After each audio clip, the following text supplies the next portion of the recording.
while the regular homunculi mates could be seen outside of the Grey Tomb. They initially greatly feared venturing outside. To them, the outside world was seen as a dangerous and hostile place. This is in part because they still remember the Great Raid that has hit the Grey Tomb of Nezarec and that could only be stopped on the 8th floor, where the main fighting force of Ain Sulgon and Rubedo, the strongest entity in the Grey Tomb of Nezarec, were stationed.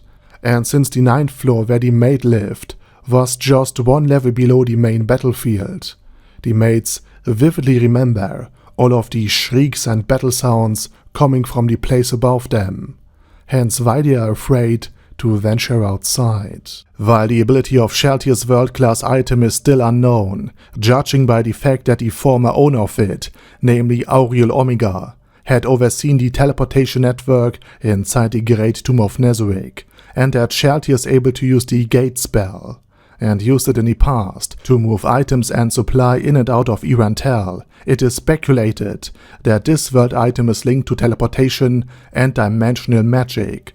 Like all world items, the item of Sheltier also renders her immune to the effects of other world-class items, and protects her from wild magic. The reason for why Demiurge believed that Ainz plans 10,000 years ahead is that Ainz accidentally uttered the phrase 10,000 years while thinking about the lifespan of turtles, something that now haunts him, since Ainz feels that he now has to live up to these impossible standards. It also became a meme in the Overlord community used to illustrate the differences between Ain Sulgon's own perception of himself and the perception the outside world has of him. At the end of the 11th novel, Lupus Regina visited Karen and told Henry that it would be quite some time before they can see each other again.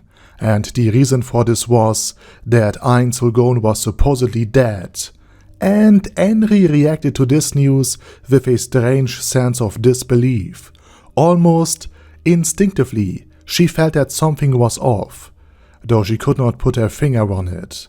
And even after news of Ain Sulgon's death spread, not only Henry, but the entire village of Khan was still deeply loyal to Ain Sulgon, even though they knew what he had done, even though they knew that he was supposedly a cruel and merciless overlord. But to Khan, the village that had again and again been attacked, he was not a cruel overlord, but a benevolent beneficiary.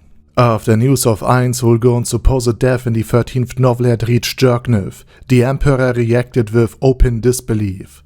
It wasn't just a lingering feeling something was off, but Jerknev flat out refused to believe that someone like Ainz would die so easily, and thought of the news more on the lines of a bad joke that would end with a punchline like, Ainz had died because he's already dead.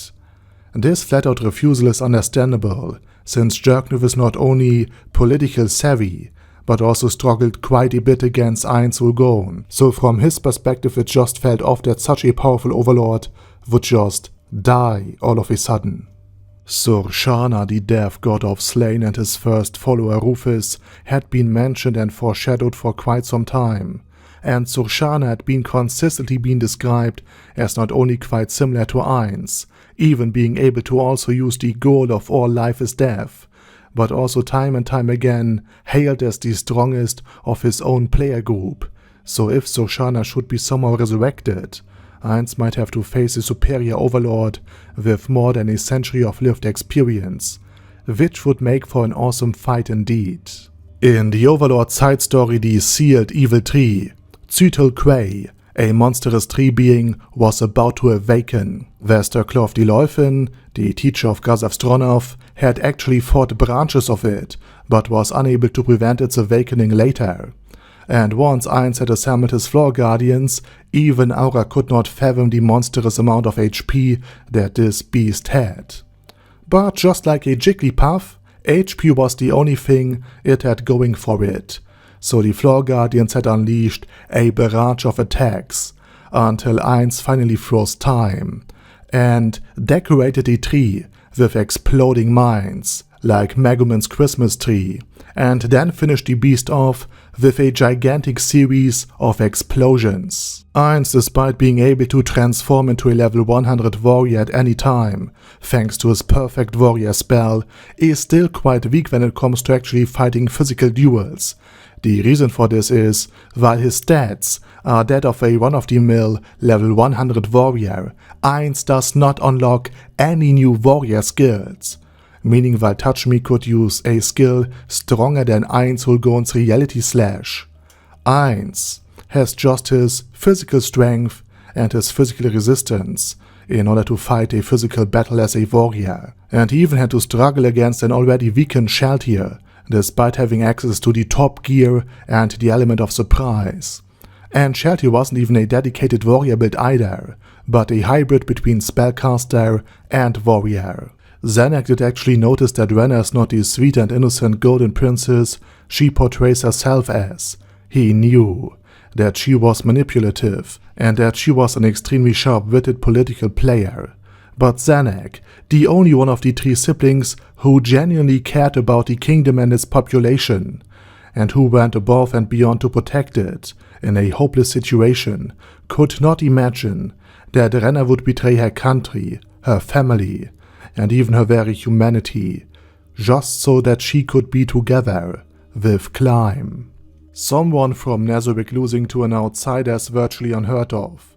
Even more so if the defeated one turns out to be Entoma Vasilisa Zeta, one of Nezarec's battlemates, boasting a level of 51 alongside excellent gear. But the reason why Entoma had lost to the New World beings is because Evileye, who herself was a legendary being with over 200 years of lived experience, had developed the perfect counterspell for foes like Entoma, Verminbane, something that causes incredibly damage to Entoma herself, as well as to her summoned insects in the process, hard countering almost every aspect of the battlemate's build.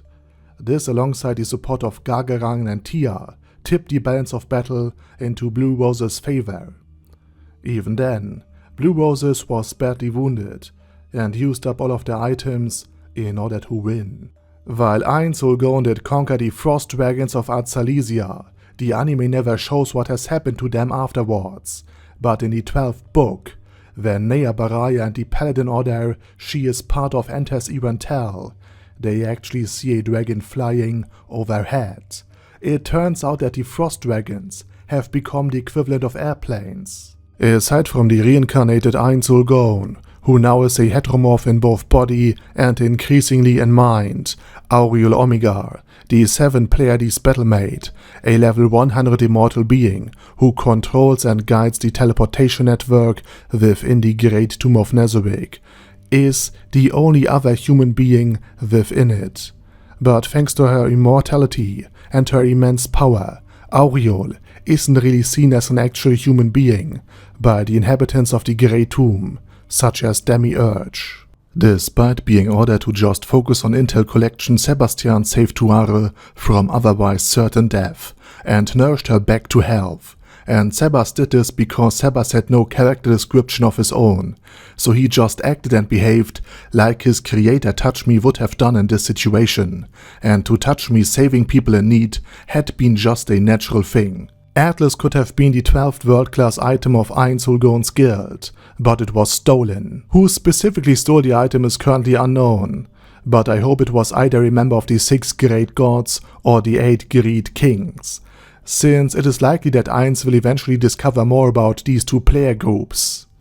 In terms of abilities, Atlas was the name of the Titan that bore the world on its shoulders, so it is likely that the world item Atlas has some abilities related to the world itself, as well as perhaps changing the landscape of parts of it, or by making the guild base of the 8 Great Kings levitate. Princess Renna had a shadow demon hiding within her shadow all the time, as a way to ensure compliance with the Great Tomb of Nezarec's commands, and enforce loyalty if necessary.